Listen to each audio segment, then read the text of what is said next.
அனைவருக்கும் வணக்கம். நம்ம இப்போ பாக்கியலட்சுமி சீரியலில் என்னெல்லாம் சுவாரஸ்யமான விஷயங்கள் நடக்குதுன்னே பார்க்கலாம் வாங்க. நம்ம பாக்கியா கூடி சீக்கிரம் நம்ம செலியனையும் ஜெனியும் சேர்த்து வைக்கணும் அப்படின்னு நீங்கள் நினச்சிங்கன்னா இந்த வீடியோக்கு ஒரு லைக் கொடுங்க.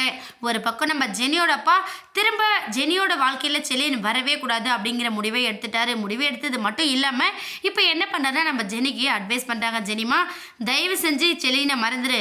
அவன் உனக்கு ஏற்ற பையனே கிடையாது.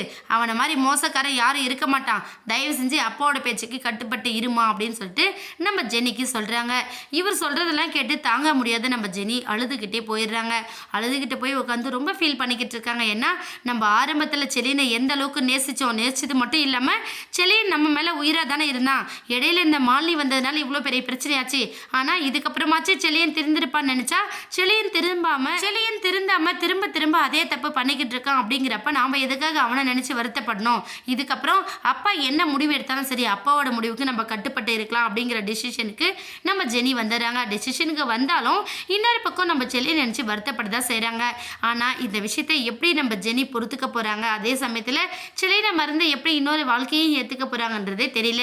இப்போ வேறு வழி இல்லாமல் சரி, நம்மளோட சந்தோஷம் தான் கிடைக்கல, நம்மளால் அப்பா அம்மாவும் கஷ்டப்பட வேணாம், அப்பா அம்மா வச்சு சந்தோஷமாக இருக்கட்டும் அப்படின்னு சொல்லிட்டு அவங்க அப்பா அம்மா கிட்ட போய் பேசுகிறாங்க. அப்பா, இதுக்கப்புறம் நான் வந்து செலினை பற்றி யோசிக்க மாட்டேன், நீங்கள் என்ன முடிவு எடுத்தாலும் சரிப்பா, நான் அதுக்கு கட்டுப்படுறேன் அப்படின்னு சொல்லிட்டு நம்ம ஜெனி அழுதுகிட்டே போயிடறாங்க. ஜெனி அழுதாலும் சரி, அவள் எடுத்திருக்கிற முடிவு சரியான முடிவு தான். ஜெனியோட வாழ்க்கை இப்போ கஷ்டப்படுற மாதிரி அவருக்கு தோணும். ஆனால் அவளுக்குன்னு ஒரு லைஃப் அமைஞ்சதுக்கப்புறம் செலியின் மாதிரி ஆட்களை ஏன்டா மீட் பண்ணோம் அப்படிங்கிற அளவுக்கு வருத்தப்படுவா. அதை எல்லாமே தாண்டி கண்டிப்பாக கூடிய சீக்கிரம் ஜெனிமா வாழ்க்கை ரொம்ப சந்தோஷமாக பிரகாசமாக இருக்க போகுது அப்படின்னு சொல்லிட்டு நம்ம மரியம் கிட்ட சொல்லிக்கிட்டு இருக்கா. மரியமும் ஒரு பக்கம் சரிங்க, நீங்கள் எனக்காக போயிட்டு லாஸ்ட்டாக ஒரு டைம் அவரை மீட் பண்ணி பேசுனீங்க, அதுலேருந்து செலியன் மாறல அப்படிங்கிறத நீங்கள் தெரிஞ்சுக்கிட்டீங்களே, இதுக்கப்புறம் நீங்கள் என்ன டெசிஷன் எடுத்தாலும் சரி நான் உங்களுக்கு சப்போர்ட்டிவாக இருக்கேன் அப்படின்னு சொல்லிட்டு அவங்க ஒரு பக்கம் சொல்கிறாங்க. அந்த டைமில் கரெக்டாக நம்ம பாக்கியா வீட்டுக்கு வராங்க. பாக்கியா வந்ததுமே நம்ம ஜெனியோட அப்பா ரொம்ப கோபப்படுறாங்க. நில்லுங்க, எதுக்காக வந்திருக்கீங்க? உங்களுக்கும் என் பொண்ணுக்கும் என்ன சம்மந்தம் இருக்குது? நீங்கள் யாருன்னே தெரியாது, தயவு செஞ்சு திரும்ப போங்க அப்படின்னு சொல்லிட்டு சொல்கிறாங்க. ஆனால் நம்ம பாக்கி வந்து சம்மந்தி, நான் சொல்கிறது கொஞ்சம் புரிஞ்சுக்கோங்க.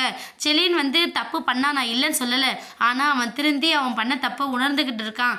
ஆனால் இந்த மாலினி எங்கிருந்தோ வந்து தேவையில்லாத பிரச்சனை பண்ணிக்கிட்டு இருக்கா அப்படிங்கிற விஷயத்த சொல்கிறாங்க. இதை எதையுமே அவங்க பொருட்படுத்தாமல் நம்ம பாக்கியாவை அங்கேருந்து துரத்தி விடுறாங்க. என்னாக போகுதுன்னு வெயிட் பண்ணி பார்க்கலாம். இந்த வீடியோ உங்களுக்கு பிடிச்சிருந்தா மறக்காமல் நம்ம சேனலை சப்ஸ்கிரைப் பண்ணுங்கள். தேங்க்யூ.